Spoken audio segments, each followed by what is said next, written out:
में आग लगने का मामला। 4 दिन बाद भी आग पर काबू नहीं पाया जा सका है। अब तक आग से 100 हेक्टेयर जंगल खाक हो गया। पहाड़ी के ऊपर हिस्से पर आग लगी है। तेज हवाओं के कारण आग पर काबू नहीं पाया जा सका है। हालांकि पहाड़ी के नीचे की आग पर काबू पा लिया गया है। आवासीय कॉलोनी और बायोलॉजिकल पार्क के पास काबू पाया गया है। तो आग 4 दिन पहले लगी थी। ट्रांसफार्मर में शॉर्ट सर्किट हो गया था और शॉर्ट सर्किट के बाद पहाड़ी पर आग लगी थी। आपको बता दें, कुछ एरिया जिसको कवर कर लिया गया है, यानी आग पर काबू पा लिया गया है, लेकिन अभी भी कुछ ऐसी जगह जहां पर आग पर काबू नहीं पाया जा सका है और वो थोड़ी सी चिंता की बात बनी हुई है। 4 दिन हो गए हैं। 4 दिन से जो ये आग है वो लगी हुई है। सज्जनगढ़ सेंचुरी में आग लगने का ये मामला है और 4 दिन बाद भी आग पर काबू नहीं पाया जा सका। और शायद कारण ये भी है क्योंकि इस वक्त हवाएं बहुत तेज हैं और इस वजह से ये आग तेजी से फैल रही होगी। लेकिन इस आग को कैसे कंट्रोल किया जाए, इसी पर लगातार मशक्कत प्रशासन की जारी है। अब तक 100 हेक्टेयर जंगल खाक हो चुका है। सोचिए इस 100 हेक्टेयर जंगल में कितने जीव जंतु होंगे और वो भी इसमें जलकर खाक हो गए होंगे।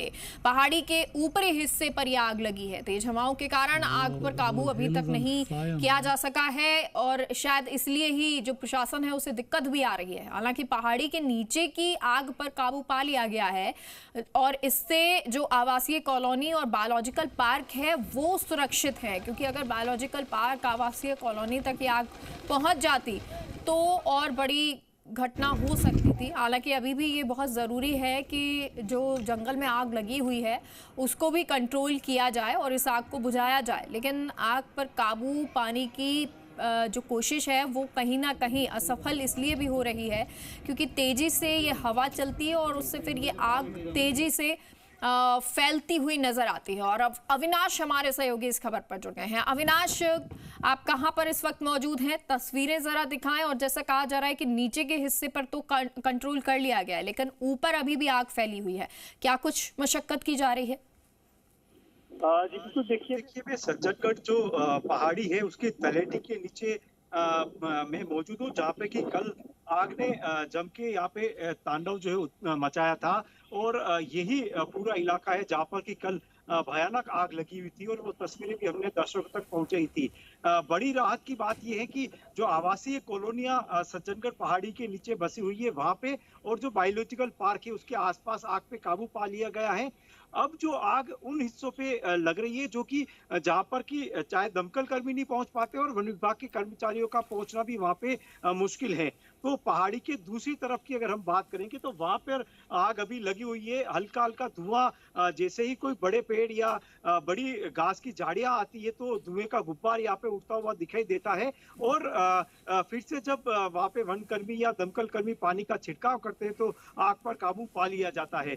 लेकिन आप ये तस्वीरें सज्जनगढ़ पहाड़ी पे साफ नजर आ रही है कि किस तरह से कल जो है वो आग लगी थी। और उसके अलावा देखिए, क्योंकि मौसम में बदलाव हुआ है तो आसपास की जो और अन्य पहाड़ियां हैं वहां पे भी धुआं जो है वो उठता हुआ दिखाई दे रहा है। हर जगह दमकल विभाग के कर्मचारी और वन विभाग के कर्मचारी लगातार यहाँ पर प्रयास कर रहे हैं।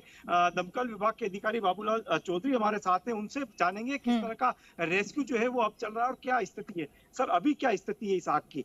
मेरे अग्निशमन टीम, जिसमें मेरे फायर अफसर हैं, मेरे असिस्टेंट फायर अफसर हैं, मेरे 60 से 70 फायर ब्रिगेडों की टीम है, मेरे 15 फायर टेंडर यहाँ पे लगे हुए हैं। कुछ उदयपुर शहर के सभी जो सामाजिक संस्थाएं हैं और हिंदुस्तान जिंक है। हमने चित्तौड़ से भी एक फायर टेंडर मंगाया है, एक राजसमंद से भी फायर टेंडर मंगाया है।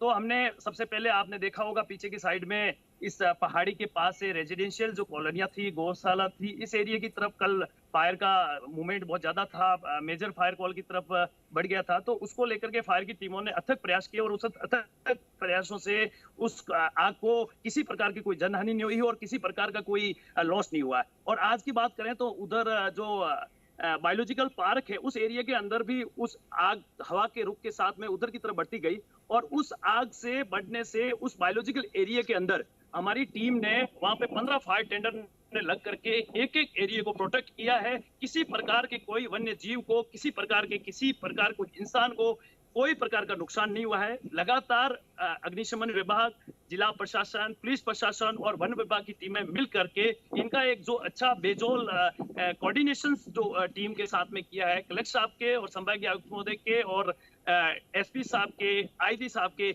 सब लोगों ने कंटिन्यू टीमों को मोटिवेशन किया है। वो रात को 1-1 से 2-2 बजे तक खुद वो मौके पे रह करके कर्मचारियों का अभी क्या स्थिति है, अभी क्या हालात है, कितनी आग पे काबू पा लिया गया है? लगभग 90% हालात काबू में है। 10% ऐसे पॉकेट्स हैं, ऐसे एरिया हैं जहां पे फायर ब्रिगेड का एक्सेस नहीं है। बहुत दूर दराज पहाड़ी है, बहुत फ्लैट है, बहुत स्लीपरली है कि वहां पे मैन्युअली भी फायर फाइटिंग, बीटिंग फायर या क्रॉस फायर करके बुझाया जाना भी संभव नहीं है। लेकिन वहां पे भी हमारी 10-12 गाड़ियां अभी कंटिन्यू प्रोटेक्शन में लगी हुई है। जैसे ही वो फायर जैसे नजदीक पहुंचेगी तो फायर की टीमें वहां पे फायर फाइटिंग के लिए पूरा लाइन अप करके रखा है और पूरी फायर फाइटिंग के जो इक्विपमेंट है उसको लाइन अप करके रखा हुआ है। बिल्कुल, देखिए। अच्छा अविनाश, एक सवाल और कर लीजिए कि ये जो आग है इस पर कंट्रोल कब तक पा लिया जाएगा? जैसे उन्होंने कहा 90% तो पा लिया गया है, तो क्या आने वाले एक आध दिन में ये पूरी तरह से कंट्रोल हो जाएगी? और दूसरा ये कि कितना नुकसान इसमें हुआ है? अगर जीव जंतुओं की भी बात करें, 100 हेक्टेयर में ये आग लगी थी, तो इससे कितना नुकसान है अभी तक? एक जानना चाहेंगे आपसे, कब तक ये पूरी तरह से आग काबू में हो जाएगी? और नुकसान की बात करें जीव जंतुओं की, तो वो किस तरह से उसका आंकलन होगा? देखो, फायर डिपार्टमेंट फायर फाइटिंग पे ध्यान दे रहा है, लेकिन वन विभाग और रेवेन्यू डिपार्टमेंट मिलकर के कितना एरिया जला है, उसमें वन संपदा किस टाइप की जली है और किस प्रकार के वन्य जीव और किस प्रकार के कीट पतंग और किस टाइप का एरिया को उसके अंदर बर्न हुआ है, उसका एनालिसिस संबंधित जो विभाग है वो अच्छे से कर पाएंगे। लेकिन मेरी टीमें लगातार कार्य कर रही है, इसमें कोई शंका की बात जी बिल्कुल, देखिए टीमें लगातार काम कर रही है। और क्योंकि आज एक अगर प्लस पॉइंट देखें इसका कि कल की जो हवाएं चल रही थी और आज जो चल रही थी उसमें काफी फर्क है। आज हवा की रफ्तार कम है और यही कारण है कि आग जो है अब वो नीचे की तरफ तेजी से नहीं बढ़ रही है। नीचे दमकल की गाड़ियां लगातार वहां पर जी, वन विभाग के कर्मी जो है वो लगातार ऊपर के एरिया में जहां पर की आग लगी हुई है वहां पर उसको काबू पाने का प्रयास जो है वो किया जा रहा है। तो कहा जा सकता है कि लगभग 80 से 90% प्रशासन पूरी तरह से मुस्तैद है और कोशिश यही की जा रही है कि जल्द से जल्द इस आग पर काबू पा लिया जाए। बहुत बहुत शुक्रिया आपका अविनाश इस बातचीत के लिए।